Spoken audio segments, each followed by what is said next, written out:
안녕하세요. 여러분들께 재미난 이야기를 선사하기 위해 찾아온 저를 간단하게 소개하자면 아직은 30대 중반이라고 슬쩍 말을 하고는 있지만 30 후반을 향해 거침없이 달려가고 있는 여자랍니다. 제가 이곳을 찾아오기까지 정말 하루하루가 너무 놀라운 일들의 연속이었는데요. 정말 말로 하나하나 풀어내자면 하룻밤을 꼬박 채워도 모자랄 판이랍니다. 그래도 여러분께 제가 24시간 붙잡고 이야기를 할 수는 없으니 최대한 간략하게 큼직큼직한 사건들만 풀어서 이야기를 해보려고 합니다. 제 이야기를 들은 친구들은 정말 영화로 만들어도 될 이야기라며 저에게 이 공간을 추천해 주었습니다. 여기에는 저와 비슷한 사연을 가진 분들이 많다고 하더라고요. 저도 제 이야기가 방송에 나온다거나 크게 퍼지는 걸 원하지는 않아서 소소하게 제 이야기를 나눌 공간이 필요했었는데 참 잘 됐다 싶습니다. 제 이야기는 평소에는 절대 일어날 수 없는 일이기도 하고요. 일어나서는 절대 안 되는 이야기이기 때문에 여러분들이 재미나게 들어주실 수 있을 것 같습니다. 다시 생각해도 손이 부들부들 떨리는 제 소름 돋는 이야기를 여러분들께 소개하겠습니다. 충격적인 이야기니까 가슴 꼭 붙잡고 들어주시면 고맙겠습니다. 제 나이, 아직 어리다면 충분히 어리다고 할 수 있는 이제 고작 30대 후반으로 달려가고 있는 여자입니다. 여러분들의 20대, 30대는 어떠셨나요? 대학 생활을 꿈꾸면서 남자친구도 사귀고 MT도 다녀오고 친구들이랑 술도 마시고 행복한 시간을 보냈어야 할 제 20대, 30대는 처참했습니다.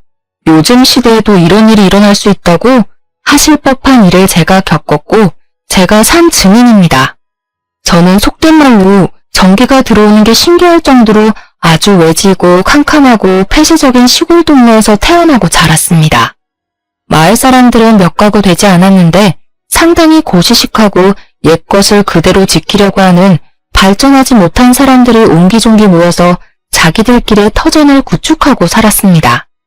그렇기 때문에 여자가 공부를 한다는 것 자체가 말이 안 되는 곳이었고 어쩔 수 없이 나라에서 시키는 최소한의 교육만 이수할 수 있었습니다. 저는 항상 부모님께 여자는 조심해야 하고 내조를 잘해야 하며 시댁에서 부당한 일을 당해도 참고 버텨야 한다고 가정교육을 받았습니다. 그게 전부 부질없는 짓이고 부당한 일이라는 것을 모를 수밖에 없었습니다. 어린 시절부터 꾸준히 듣고 자랐기 때문에 당연하다고만 생각했기 때문입니다. 저는 당연히 bun교 출신이었고 중학교, 고등학교를 가려면 읍내까지 아주 먼 길을 가야 했기 때문에 교육을 포기하고 집에서 시키는 잡일을 하며 살았습니다.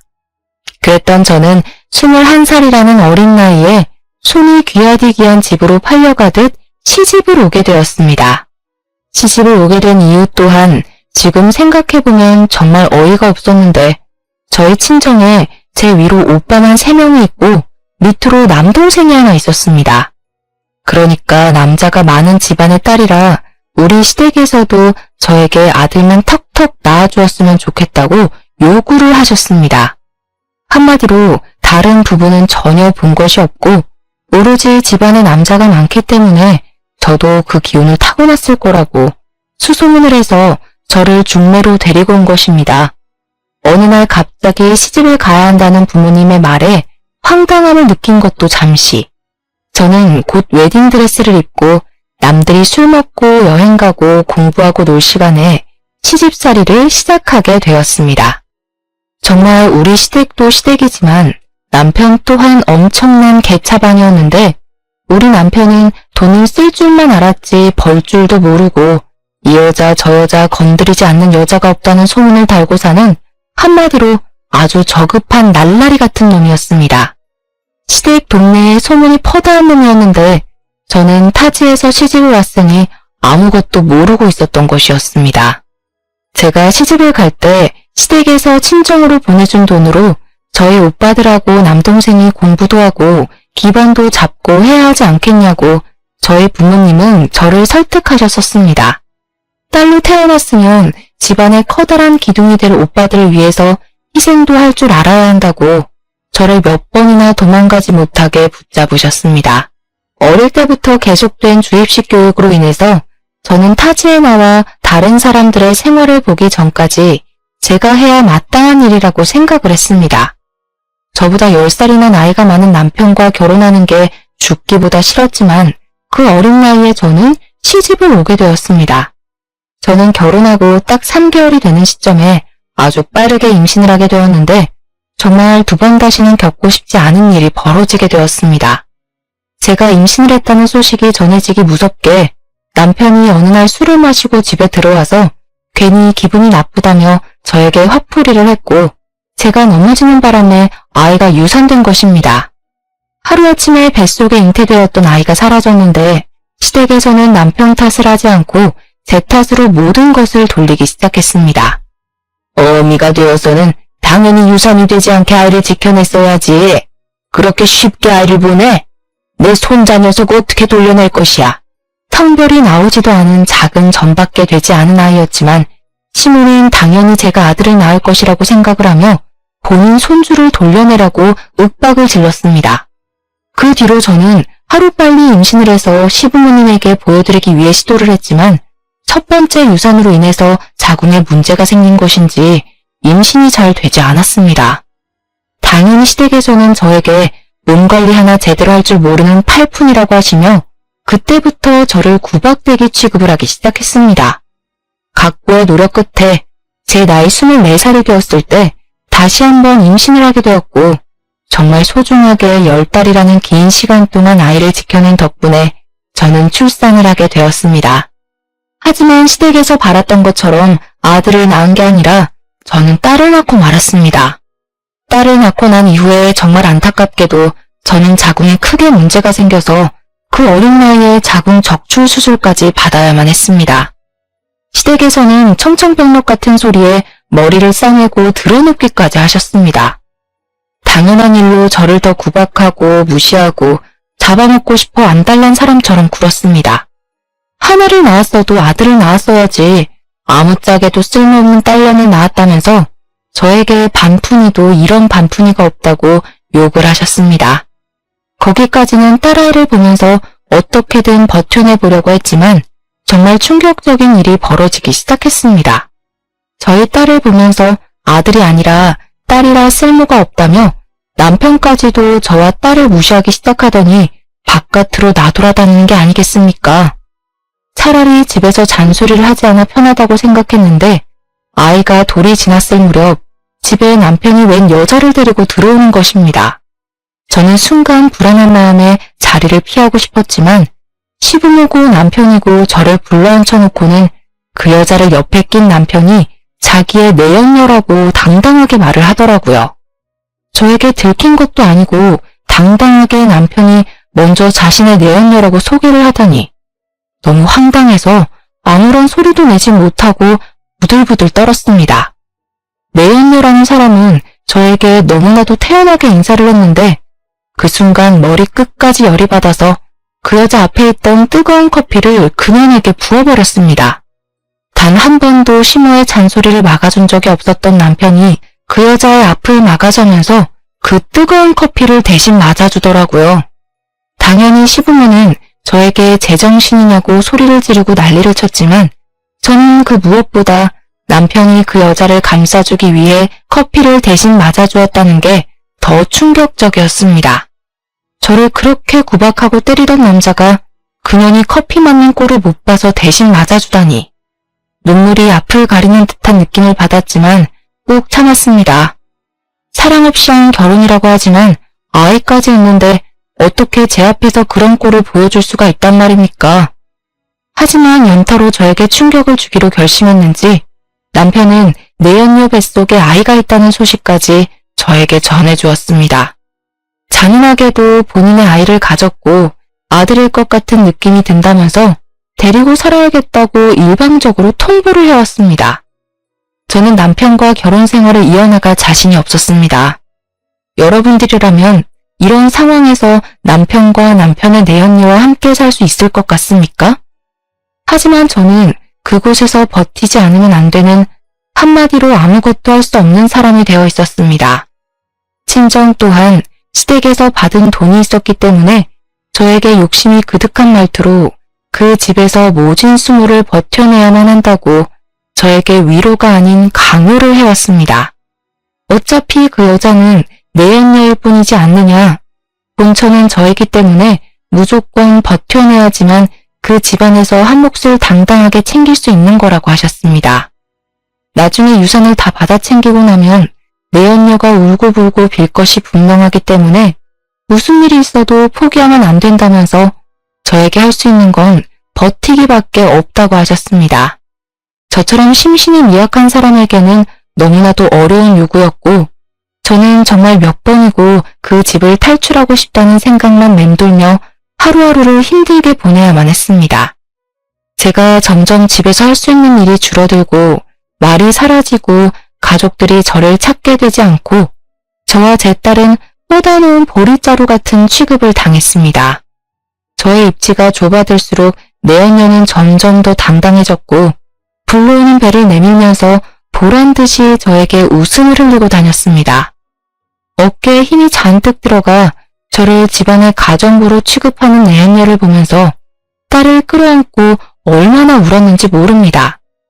하늘이 무심하다는 말이 이런 데에 쓰는 말인 건지 내연녀는 꼬박 10달이라는 시간 동안 아이를 품은 뒤 건강한 아들을 출산하였습니다.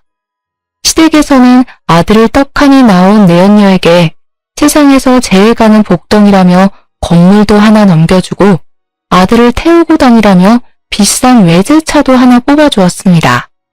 당연히 내연녀를 감싸고 도는 시댁에서는 저에게 더 이상 볼 일이 없다면서 집안에 돈을 축 내지 말고 딸과 함께 떠나라는 식으로 말을 하셨습니다. 딸 가진 죄인을 왜 우리 집에 데리고 살아야 하는지 도무지 모르겠다. 당장 이혼 서류에 도장부터 찍지 못해? 저 떡두꺼비 같은 아이가 우리 아들의 친 핏줄이다. 딸 같은 건 우리 가족의 피를 이어받았다고 할 수 없어. 저를 비난하고 무시하는 것까지는 어떻게든 참아낼 수 있었지만 저에게는 둘도 없이 소중한 딸까지 부정을 하기 시작하니 정말 버텨낼 재간이 없었습니다. 저는 그 집안에서 본처라는 직함을 달고 있으니 죽기 직전까지 무조건 버텨내라는 친정과 나가서 눈에 띄지 말라고 협박하는 시댁 사이에서 너무나도 괴로웠습니다. 모든 식구들이 내연녀의 편을 들어주고 감싸고 돌고 있으니 내연녀는 기구만장해져서 저에게 말도 안 되는 요구들을 하기도 했습니다. 본인이 밤새 잠을 자지 못해 피곤하니 본인 아들을 저에게 돌보고 있으라며 그동안 낮잠을 자고 오겠다고 사라지는 경우도 종종 있었고요. 모유를 먹이느라 전몸살이 찾아와 온몸이 쑤시고 아프고 하니 당장 뜨거운 침실팩을 들고 와서 본인의 몸을 주무르라는 요구를 할 때도 있었습니다. 저는 그런 내연녀에게 지금 누구에게 무슨 부탁을 하고 있는 것이냐, 절대로 들어줄 수 없다고, 사람이 양심이 있으면 나에게 이러면 안 된다고 혼쭐을 냈습니다. 물론 제가 생각했을 땐 본처로서 당연히 할 수 있는 말이라고 생각했으나 시댁의 입장에서는 제가 엄한 사람을 혼낸 것이라 취급을 하더라고요. 네가 지금 떡두꺼비 같은 손주를 낳은 우리 며느리에게 난리를 쳤다는 게 진짜냐? 몸이 아프다는 애를 주물러 주지도 못할 망정 싫은 소리를 해? 어머님, 제가 왜 남편의 내연녀의 수발을 들어야 하나요? 저렇게 뻔뻔하게 나오는데 제가 왜 그래야 하냐고요. 네가 우리 집에서 하는 일이 뭐야? 맨 밥이나 축 내고 네 딸도 꼴도 보기 싫어 죽겠는데 억울하면 아들을 떡하니 낳았어야지. 다 네가 해야 할 일을 제대로 하지 못해서 생긴 일 아니냐. 적어도 우리 집 대를 끊어놓을 위기에 처했으면 눈치라도 보고 며느리에게 감사해야지. 도대체 누가 며느린데요? 시끄러. 너만 사라지면 저 아이가 우리 집 며느리가 될 아이야. 억지로 쫓아내지 않고 네 발로 스스로 나갈 때까지 기다려주고 있다는 걸 왜 모르니? 그날 이후 시댁에서는 아예 저에게 보이는 적대감을 갈무리하지 않으려고 했고 오히려 더 드러내면서 저에게 눈치를 주고 나가라는 식으로 말을 했습니다. 하루 종일 붙어 있어야 하는 시댁 식구들에게 매일같이 혼쭐이 나고 눈치를 살펴야 하니 제 신경이 얼마나 쇠약해져 갔겠습니까? 눈치도 없는 년. 너는 아무짝에도 쓸모없는 년이야. 이 정도 했으면 알아듣고 짐 싸서 나가야 하는 거 아니니? 오갈 곳 없는 고아라서 그런 거 아니에요? 어머, 이렇게 구박을 받으면서까지 여기서 버텨내야 하다니 정말 안 됐어요. 안 되긴 뭐가 안 돼. 그러길래 애초에 사근사근하고 아들만 턱턱 낳아왔으면 이럴 일이 있었겠어? 일부러 아들만 가득한 집 처녀를 데리고 왔더니 너도 그렇고 너네 친정집도 그렇고 네가 낳은 그 하찮은 딸려내게까지 들어가는 돈이 아까우니 당장 이혼을 하고 나갔으면 좋겠구나. 저는 솔직히 시부모의 잔소리를 가장한 비난과 내연녀의 당당함, 남편의 무관심한 태도까지 한 귀로 듣고 한 귀로 흘려버리며 버틸 수 있긴 했습니다. 제가 이 상태로 친정으로 돌아가 봐야 친정에서도 똑같은 취급을 당할 게 뻔했고 그럴 바에는 차라리 돈이 있는 시댁에서 버티는 게 낫다고 생각은 했으니까요. 우리 딸만 모르게 우리 딸이 듣지만 않게 행동하고 내가 이 치사한 모든 일과 부당한 모든 사건을 감내하면 된다고 생각을 했습니다. 하지만 제가 버티지 못한 결정적인 이유는 우리 딸과 내연녀의 아들을 너무나도 대놓고 차별하는 행동이 매일같이 이어졌기 때문이었습니다. 저한테 못되게 구는 건 머리로 이해하려 애를 썼는데 아무 죄가 없는 우리 딸에게 난리를 치니 정신이 빠져나가더라고요. 우리 아기가 얼마나 억울한 인생을 살아갈지 눈물이 앞을 가려 결국에는 제 입으로 시댁 식구들에게 이야기를 하게 되었습니다. 이혼 그렇게 원하시면 제가 해드릴 테니 위자료를 주셨으면 좋겠습니다. 결국 돈 아주 거지 같은 집안에서 자란 년 아니랄까봐 돈부터 이야기하는구나. 좋다. 우리가 위자료로 5천만 원 쥐어주마. 이 정도면 네가 해온 짓에 비해 아주 후하게 쳐주는 것 같으니 잘된 것 아니니? 5천만 원이라뇨. 적어도 저와 제 딸이 살 수 있는 집을 구할 돈은 마련을 해주셔야죠. 내연녀에게는 아들 낳았다고 오피스텔도 하나 주셨잖아요. 아주 욕심이 그득그득하구나. 너 처음 시집 올 때 우리가 너네 집에 얼마를 주고 데려온 줄 아니? 무려 2억이다 2억. 2억이나 주고 사왔는데 네가 우리 집 와서 한 일이 뭐가 있어? 가정부보다 못한 주제에. 친정에 가서 그 돈 달라고 해. 그러면서 저에게 당장 친정으로 돌아가서 친정에 발붙이고 살라고 하더라고요. 저는 졸지에 짐도 제대로 챙기지 못하고 친정으로 가게 되었습니다. 하지만 제가 이혼을 했다고 친정에 이야기를 하자 친정에서도 돈이 되지 않는 계집이라며 저를 무시하고 모른 척을 하는 것이 아니겠습니까? 본인들 먹고 살 돈조차 없다면서 저와 제 딸을 책임져 줄 수 없다고 나가서 알아서 벌어먹고 살아보라며 문을 걸어 잠그고 열어주지 않았습니다. 아예 저의 연락조차 받아주지 않고 문도 열어주지 않았기 때문에 저는 결국 딸을 데리고 지하 단칸방을 얻어서 살기 시작했습니다. 하지만 제가 정말 쫓겨나오듯이 도망쳐 나왔기 때문에 짐을 시댁에서 다 빼오지를 못해서 짐을 챙기러 가야겠다는 마음에 단칸방 생활을 한 지 2달쯤 지나서 시댁을 찾았습니다. 거기다가 남편이랑 마주치게 되면 우리 아이도 당신의 아이이니 양육비를 지급해달라는 이야기를 꼭 하고 싶어서 당당하게 찾아갔습니다. 그때 제 나이가 벌써 시집 온 지 7년이라는 시간이 흘러 28살이 되었을 텐데 저도 어디서 주워들은 건 있지 않겠습니까? 아이의 아버지가 남편으로 되어 있다는 것은 변함없는 사실이기에 남편이 아이의 양육비를 지급해야 하는 것 또한 불변의 진리였습니다.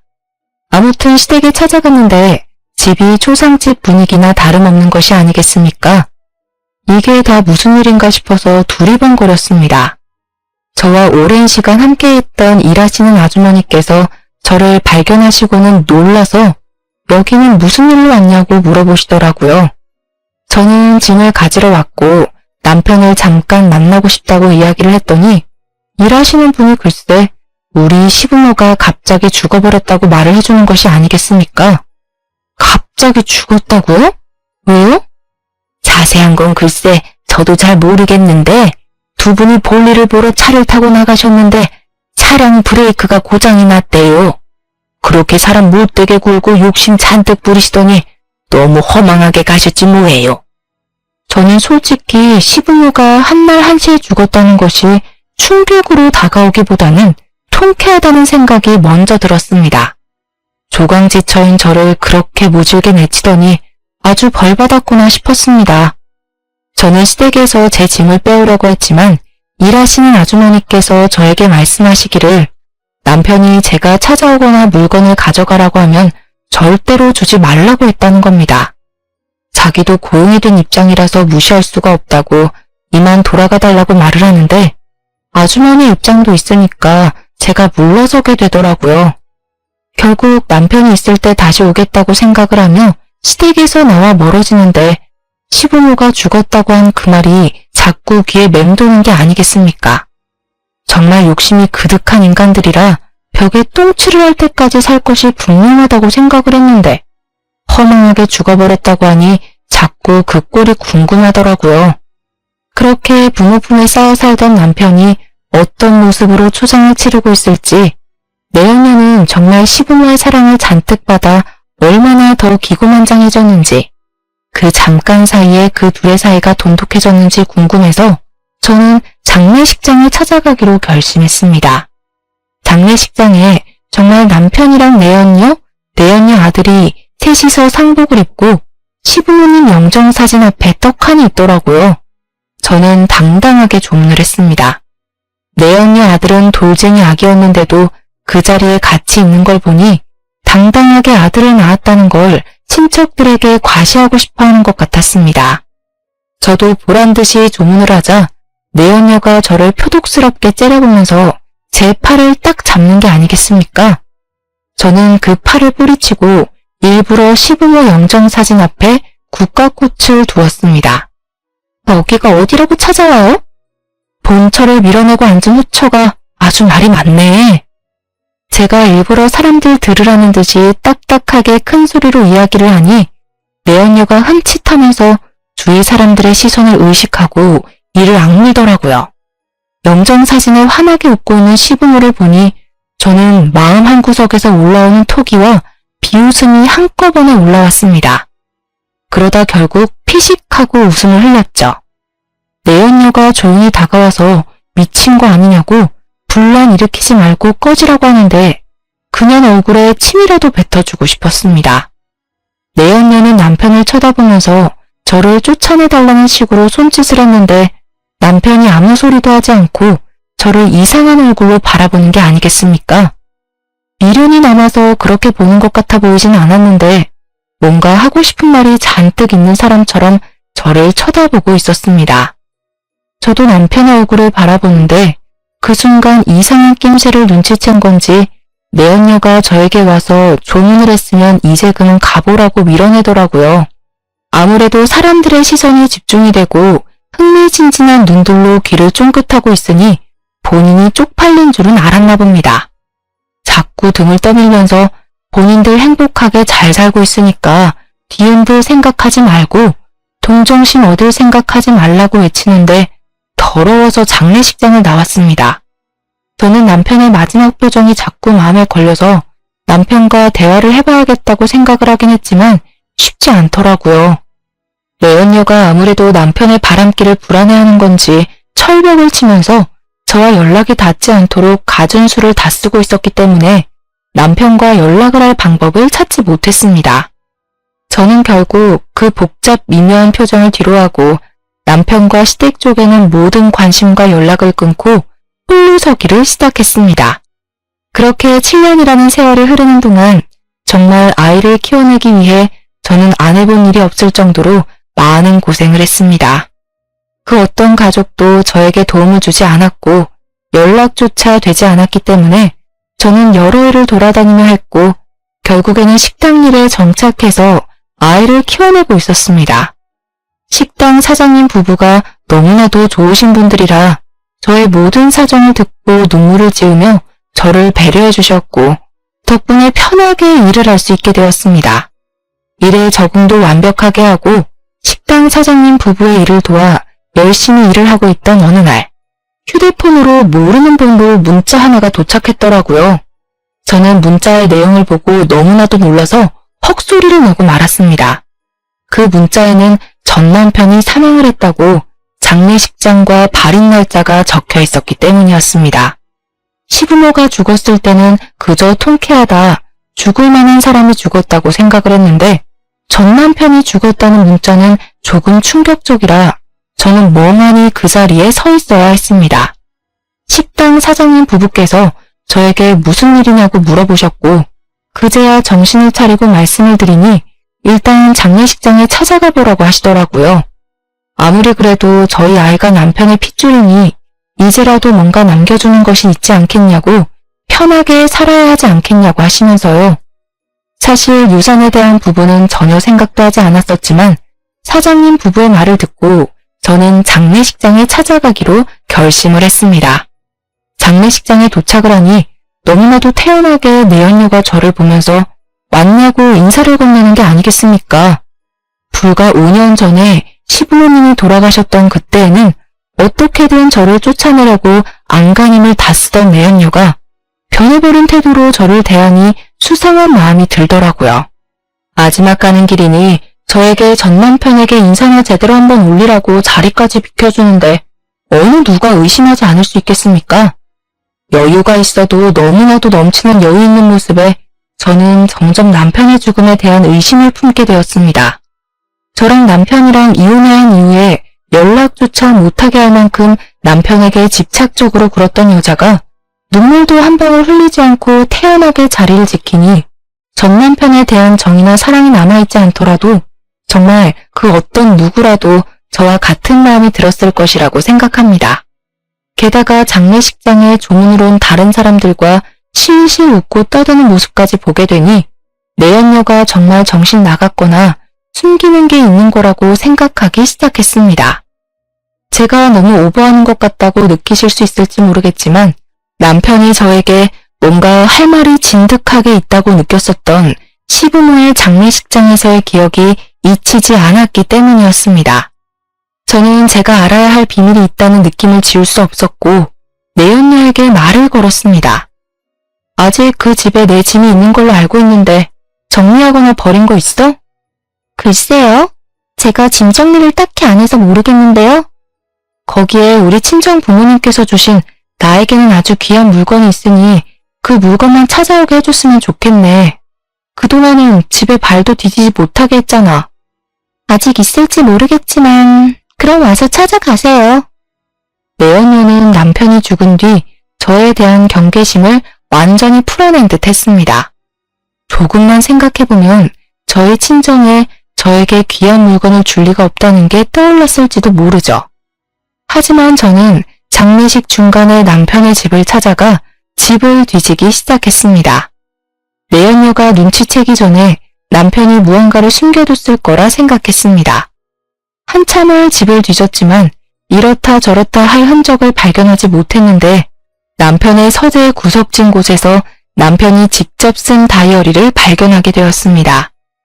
그런데 다이어리 구석에 홈을 파둬서 무슨 USB 같은 것을 숨겨둔 것이 아니겠습니까? 저는 이게 뭘까 궁금함을 가득 안고 남편의 다이어리를 읽어나갔습니다.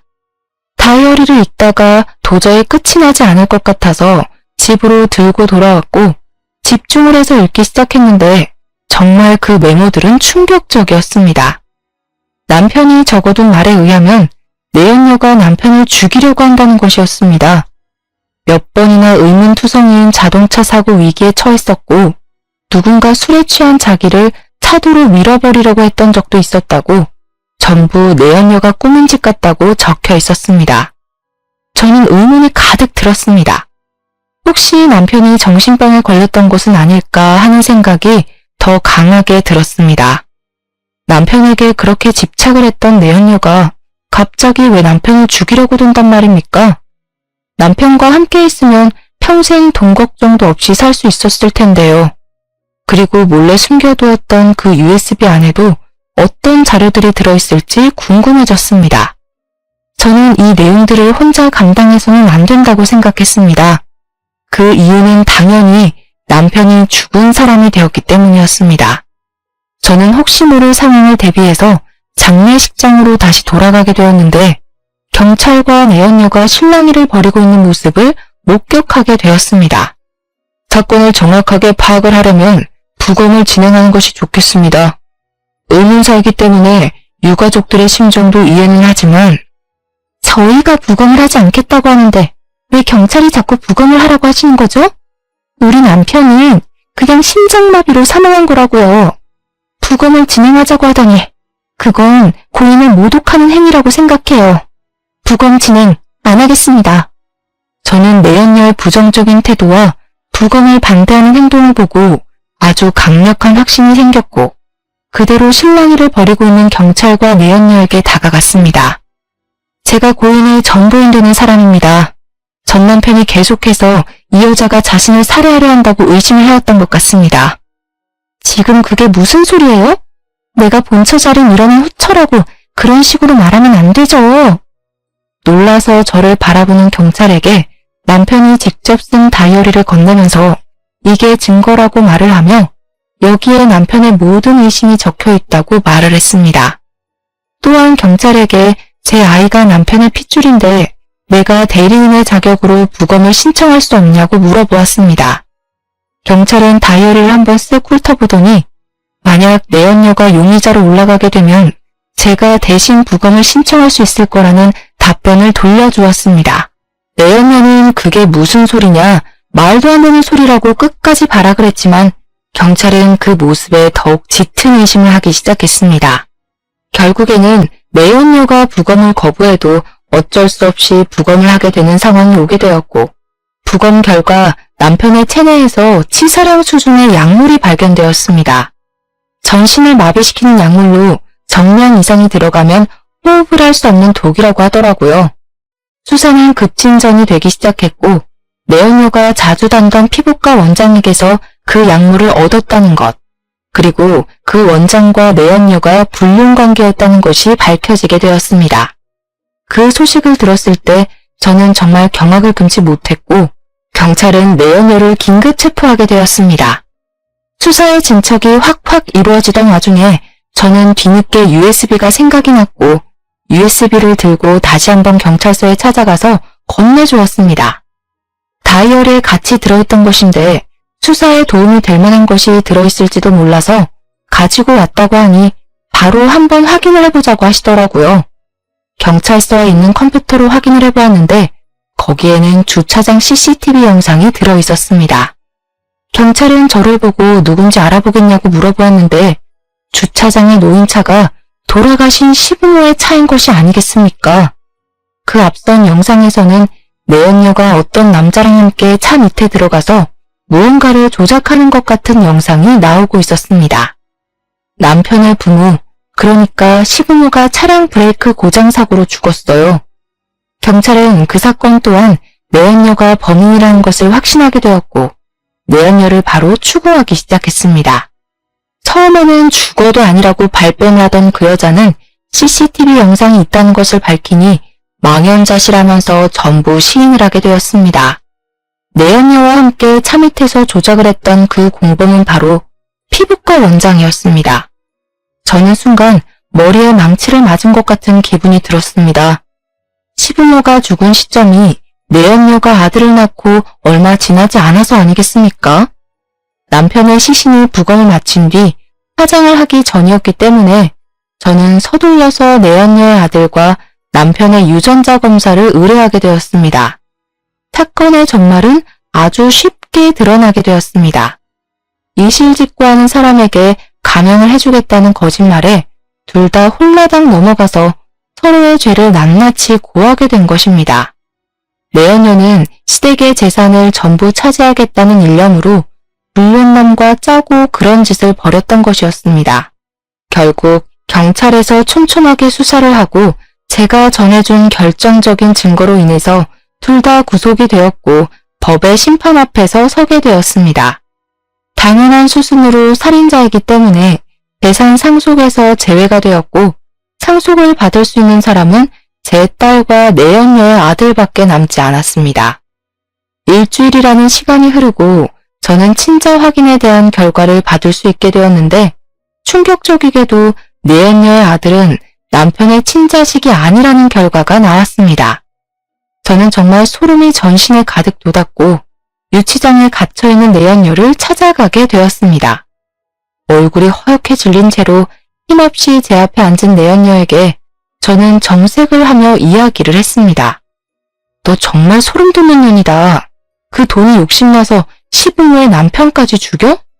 애초에 접근했을 때부터 그 피부과 원장이라는 놈이랑 만나던 사이였던 거 다 알아.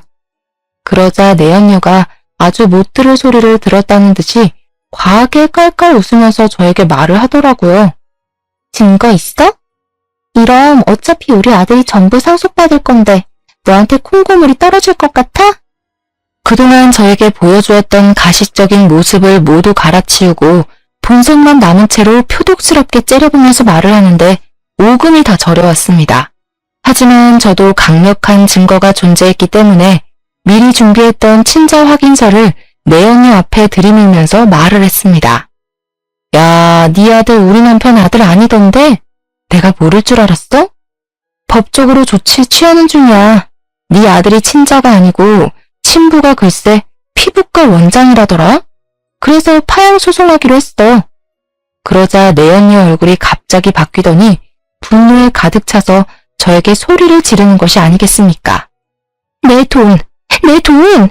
내 돈은! 너 무기수가 될 것 같은데 무슨 돈? 그 돈 뭐하게? 감옥에서 쓰게? 그 말이 끝나기 무섭게 내연녀가 벌벌 떨면서 갑자기 제 앞에 무릎을 꿇고는 형님 한 번만 봐주세요. 제발 불쌍히 생각해서 한 번만 용서해주세요. 하고 울면서 비는 게 아니겠습니까? 제가 그동안 다 잘못했어요. 제발요. 저에게 유능한 변호사 하나만 붙여주세요. 제가 재산은 절대 탐내지 않을게요. 다른 건 몰라도 저희 아들이 먹고 살 수 있을 만큼만 떼서주시면 안 될까요? 제발 간곡히 부탁드릴게요. 죽으라면 죽을게요. 내가 왜 그래야 하는데? 너 때문에 당한 수모가 한두 개가 아닌데 내가 왜 너 같은 버러지한테 그런 자비를 베풀어야 해? 솔직히 시부모 죽은 거? 남편 죽은 거? 땡통이야. 나는 그들이 읽어둔 재산 내 딸이랑 펑펑 쓰면서 행복하게 살 거야. 제가 그 말을 끝으로 뒤돌아 나오려고 하는데 가림막 판으로 악을 쓰면서 저에게 달려들 듯 발악을 하니 교도관들이 줄에 묶인 내연녀를 끌고 가더라고요. 마지막 꼬락서니까지 저리 초라하고 볼품없는 모습이라니 정말 뼛속까지 시원해지는 느낌이었습니다.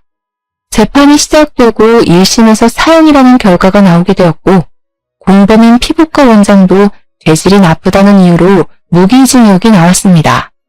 하지만 2심 재판에서는 피부과 원장과 내연녀 둘 다 무기징역으로 확정이 나게 되었습니다. 한국에서는 사회적인 이슈가 크게 되지 않는 이상 사형수가 잘 나오지 않기에 어느 정도 감내는 했지만 사형수가 아니라는 것이 못내 서운하기까지 했습니다. 죽은 시댁의 모든 재산은 우리 딸에게로 상속이 되게 되었고 변호사를 통해서 세금을 내고 수입료를 정리했음에도 통장에 어마어마한 돈이 꽂히게 되었습니다. 통장에 찍힌 금액을 하나하나 세어보는데 정말 꿈만 같더라고요. 평생 살면서 이만큼의 돈을 벌어볼 수 있을까 싶을 정도로 어마어마한 돈이 떨어지게 되니 현실감이 느껴지지 않았습니다. 왜 로또에 당첨된 사람들이 억소리조차 내지 못한다고 하는지 10분 이해가 가더라고요. 주변을 정리하고 나니 1년이라는 시간이 뚝딱 흘렀는데 어느 날 갑자기 내연녀가 구구절절한 편지를 저에게 보냈더라고요. 자기를 용서해줄 생각은 없냐? 감옥 생활이 너무 힘들다고 차라리 죽고 싶은데 감시가 심해서 죽을 수도 없다고 말입니다.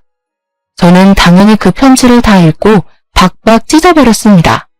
제가 왜 그런 정신나간 놈들을 너그러운 마음으로 용서를 해줘야 한단 말입니까? 세월이 빠르게 흐른다지만 다시 오롯이 저에게 집중할 수 있는 시간이 되니 제 나이가 고작 36살밖에 먹지 않았더라고요. 아직 제 나이가 너무 창창하지 않겠습니까? 이 돈으로 평생 우리 딸과 놀고 먹어야겠다 다짐했는데 저희 친정에서 이 모든 소식을 듣고 저를 찾아온 것입니다. 정말 돈 냄새를 어찌 그리 기가 막히게 맡는 건지 분명히 저를 모질게 쫓아냈던 사람들이 이제 와서 저에게 빌붙으려고 하니 제가 받아주고 싶겠습니까? 우리 딸과 제가 힘들게 살아왔던 10년이 가까운 그 시간 동안 아무런 힘도 편도 들어주지 않았던 사람들에게 제가 왜 자비를 베풀어야 할까요? 나 사업하게 돈을 좀 빌려줬으면 좋겠는데 이야기 들어보니까 평생 펑펑 써도 남을 만큼의 돈이 들어왔다며? 나도 우리 딸 덕에 돈 좀 써가면서 호강해보자. 이런 게 효도니 효도가 별거냐? 응? 내가 그 힘든 시기를 견딜 때마다 모질게 몰아내놓고 이제 와서 나에게 돈 빌려달라 효도해라 하는 거 수치스럽지도 않아? 내가 한 번만 도와달라고 우리 딸이랑 나랑 오갈 데가 없다고 했을 때 대문 빗장까지 걸어 잠근 사람들이 누구야? 바로 당신들이야. 그 외진 시골까지 쫓아가서 살려달라고 빌었을 때 나를 밀어낸 게 당신들이면서 이제 와서 뭐가 어쩌고 어째? 그날 이후에 나는 당신들과의 모든 인연을 정리하기로 마음먹었고 그 마음 지금도 변치 않아. 당장 내 집에서 꺼져. 인연이? 키워준 값도 모르고 배은망덕하게? 나 혼자 컸지. 언제 나를 키워줬어? 나를 그 지옥 같은 시댁에 팔았을 때 받은 돈이면 노후 생활 충분하지 않아? 그 시골에서 풀떼기나 키우면서 평생 자급자족하고 살아. 밑 빠진 독에 물 붓는다고 평생 오빠들 뒤치다거리나 하면서 살라고. 하지만 그들의 집착은 끝이 없었고 저는 결국 친정 식구들과 자꾸만 저에게 편지를 보내오는 내연녀를 피해 딸과 함께 이민을 가기로 결정했습니다. 딸의 교육을 위해서라도 나쁘지 않은 결정이라고 생각을 했고 지금은 미국으로 건너오게 된 지 2년이라는 시간이 지났습니다. 영어가 어렵기도 하고 사람을 만나는 게 서툴긴 하지만 그래도 어떻게든 손짓 발짓 해가면서 좋은 이웃들과 어울려 행복한 시간을 보내고 있습니다. 우리 딸이 아직 어려서 그런 건지 습득이 남들보다 빠른 건지 영어를 곧잘해서 먹고 사는 것에 대한 문제가 없어 보여 얼마나 다행인지 모르겠습니다. 딸과 행복한 시간을 보낼 때마다 가슴 깊이 묻어둔 내연녀의 아들 근황이 궁금하기는 하더라고요. 그 아이는 아무런 잘못도 없으니까요. 한국으로 수소문을 해보니 부모가 없어 보육시설에 들어가게 된 것 같았습니다. 부모를 잘못 만난 탓에 고생을 하고 있는 게 참 안쓰럽기도 했고요. 그래서 저는 티나게 도움을 주고 싶진 않지만 모른 척 할 수만은 없어서 그 보육시설에 1년에 한 번 크게 기부를 하고 있습니다. 비단 전 남편의 아들을 위해서뿐만이 아니라 다른 아이들을 위해서라도 이런 기부는 꼭 필요하다고 생각을 했기 때문이었습니다. 저는 우리 딸이랑 방학에는 다른 주로 여행을 가기도 하고 취미로 골프도 치고 평생 해보지 못했던 저 자신을 꾸미며 살고 있습니다. 이제 막 40살이 다가오고 있긴 하지만 100세 시대인 만큼 제가 아직 창창하다는 생각을 버릴 수가 없더라고요. 비록 너무 많은 일을 겪고 난 이후라 제 마음이 폭삭 사가버리긴 했지만 지나간 청춘은 지금부터 다시 쌓으면 된다고 생각합니다. 우리 딸의 말처럼 연애도 하고 새로운 사람들과 어울려 지내면서 앞으로도 딸과 함께 행복한 시간을 보낼 예정입니다. 역시 돈이 있으니까 사람의 마음에 여유라는 것이 생기는 것 같습니다. 사람은 너무 욕심 부리지 말고 주어진 환경에 만족하며 사는 것도 아주 중요한 요소인 것 같습니다. 욕심을 부리다가 무기징역으로 평생을 감옥에서 살게 된 내연녀에게 이 사연을 듣진 못하겠지만 평생 속죄하면서 살길 바란다는 메시지를 주고 싶네요. 마지막까지 제 이야기를 들어주신 여러분께도 행복과 행운이 가득한 앞으로의 인생이 기다리고 있다는 것을 알려드리며 글을 마치겠습니다. 정말로 감사합니다.